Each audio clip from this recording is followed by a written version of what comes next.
Hi, now we're going to discuss about the types of fantasy in this video. Well, what do you mean by types? Are there any types in fantasy? Yeah, by types I mean subgenres, like fantasy is a genre and there are various subgenres in this. Because genres are not very rigid as you think, like a story must belong to this genre or that genre. It's not like that. A story might belong to 2 or 3 genres. Why do we need to learn this? There's no need to learn this. It is much more easier to navigate. Like if you are someone who is a beginner to fantasy, it is a little bit easier. Okay, so let's not waste any time and let's just get started. Oh, I forgot to add this disclaimer. It's that I'm not going to discuss about each and every type of fantasy because this is not a definitive video. It's just coming from my perspective, and again the definition might vary from person to person. Well, the first one is high fantasy. High fantasy typically takes place on another world, like it's not Earth, and it has very high fantastical elements like various magical creatures and fantasy races, and it has its own world building. Its lore is different and everything is different. One such example of high fantasy is J.R.R. Tolkien's The Lord of the Rings, or Middle Earth. You can basically call the Middle Earth books are high fantasy. The next one is low fantasy. Low fantasy is the opposite of high fantasy. It's because low fantasy typically does not have very high fantastical elements. The magical elements are very low in here. It only focuses on the world building. And the fantasy races are also not that abundant. There might be only like 1 or 2 different fantasy races from humans. One such example is G.R.R. Martin's A Song of Ice and Fire, or it's more famously called Game of Thrones. Next we have epic fantasy. Epic fantasy is kind of an adjacent to high and low fantasies, and it typically spans more books or films or series, like huge number of books, by the way, not just 1, 2 or 3. Let's just say there are multiple point of view characters or multiple main characters and we follow them throughout the books. There's not much to say about epic fantasy other than they are epic. There are a lot of battles and, like I said, lot of characters to follow. Okay, I am just repeating myself, so I'll just give you an example. The examples are Brandon Sanderson's the Stormlight Archive. I think Stormlight Archive does fall under epic fantasy. And then we got Robert Jordan's The Wheel of Time series, or I think Malajan. I haven't read Malajan yet. We got romantasy, and it primarily focuses on romance than fantasy, right? It's different from romantic fantasy where the fantastical elements are the primary focus. I have read A Court of Thorns and Roses, by the way, and let's just say the book's not for me. So I guess if you are a fan of romance, then I think you might like this subgenre. Next we got science fantasy or sci-fi fantasy, as you may call it. So it is an amalgamation of both science fiction and fantasy. This is where the lines between magic and science blurs, where we don't know what is magic and what is science. Again, it might be like science is very magic like or magic is very science like. One popular example is Star Wars, where the Jedi Knights are basically wizards, by the way. And another example is the Dune. The next one is sword and sorcery, where, as the title suggests, it has our main hero wielding a sword and fighting monsters and various magical creatures. One famous example is Conan the Barbarian, and for our Telugu viewers I will cite Bhairav Dipam or Anaganaga Udhirudu. These two comes under sword and sorcery. The next one is another classical one. They are called fairy tales, folk tales and fables. These are primarily for kids, by the way, but let's just say the original stories were very dark. If I have to cite any written works, then Grimm fairy tales are very famous. Okay. The next one is Arthurian fantasy or medieval fantasy. I don't think I have to explain it, or if I need to explain, then I will say that these are the type of fantasy that involves medieval knights, and has these chivalry. I don't know how to pronounce that. Chivalry. chivalry. Okay, well, sorry about that. The next two are very famous among fantasy viewers. These are grimdark fantasy and dark fantasy.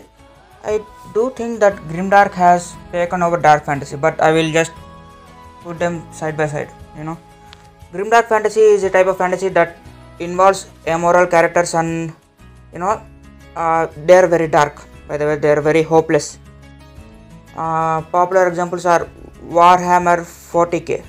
I think that's how they are called. And dark fantasy is genuinely, it's also kind of the same, but it is a little bit more hopeful.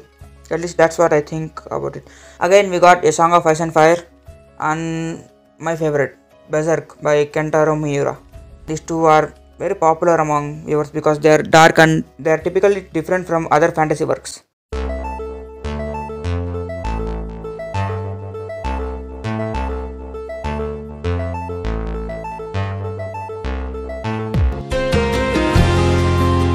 And for the next two, we got urban fantasy and contemporary fantasy. Urban fantasy is very self-explanatory. It's a type of fantasy that takes place in urban area, and contemporary fantasy is a type of fantasy that takes place in the present times, by the way, on Earth. Popular present times they're not exactly present times, but Harry Potter and the Percy Jackson books are kind of considered contemporary fantasy, right? I think they are kind of considered contemporary fantasy. And for urban fantasy, we got I don't know any examples for that. I'm very sorry. Okay, for the next two, we got lit RPGs and progression fantasy. These two are adjacent but also a little bit dissimilar too. For lit RPGs, we can kind of stretch them out as literary role-playing games, where the role-playing elements are ingrained into the story. One popular example is Dungeon Crawler Carl by Matt Dinniman. That is the book series that actually, popularized this term of lit RPG. And then for progression fantasy, it is a type of fantasy that typically involves a character progression, either through powers or skills, but it does not have any RPG elements into the story. I have never read any progression fantasy. For the next two, we have gothic fantasy and historical fantasy. Gothic fantasy has various paranormal elements like ghosts, haunted houses, werewolves, vampires, all the typical things that we can see from paranormal fiction. And for historical fantasy, this type of fantasy takes place on a real world setting like the Victorian era or something like that. That's it for these two.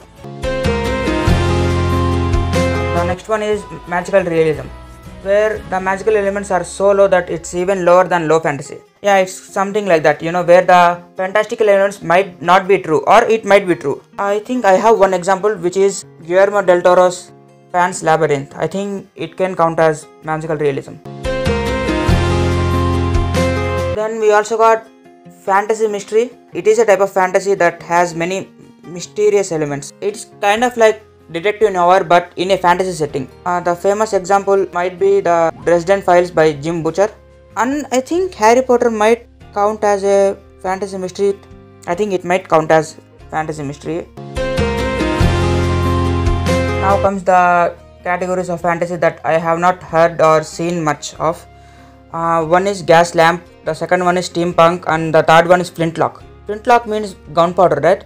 It is a type of fantasy world where gunpowder has been invented. Then there is also solar punk fantasy. Then I don't know, mushroom punk.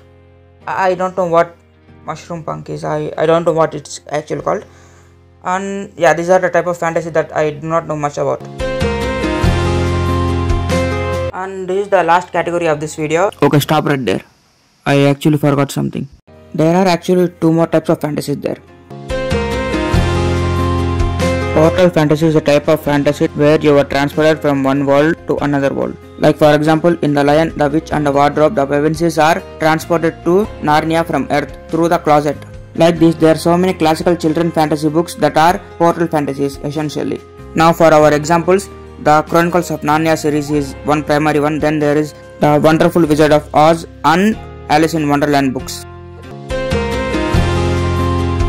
Absurd fantasy, or you can also call it comedic fantasy. This is the type of fantasy that amuses the audience by either satirizing or subverting the genre conventions. The world is naturally filled with chaos and very absurd things, The primary example of absurd fantasy is Terry Pratchett's The Discworld. And now we can continue. And this is the last category of this video. It's called cozy fantasy.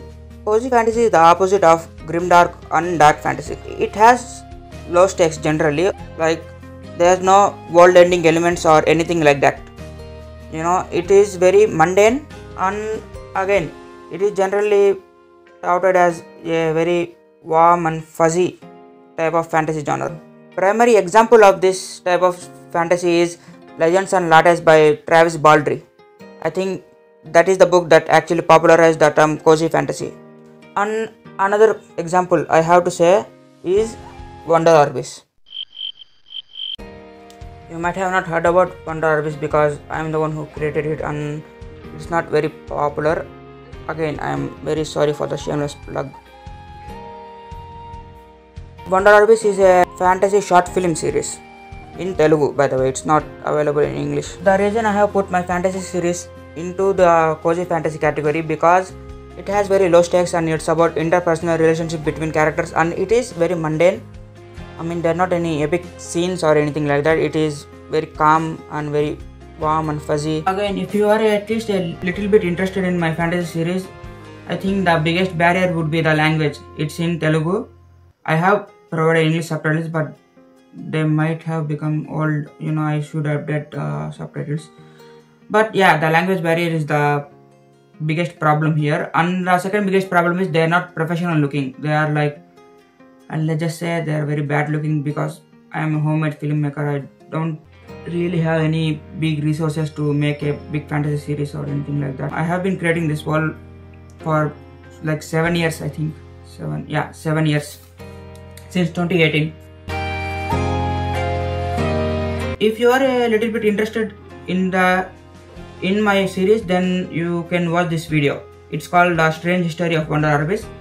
Or if you would like to directly see the short film, then here is the playlist. Only if you are willing to see it with some bad subtitles. Don't worry, I will update it later. Or if you're not interested in it, then that's okay. I think there's no need to actually watch it just because I asked you to. But yeah, do subscribe to my channel. I will put more videos about fantasy and stuff. Okay. Sorry, this was a little bit of chaotic video. That's what happens when you don't have any script. Okay, then bye. We'll meet again if you are willing to. Bye. Oh, hi.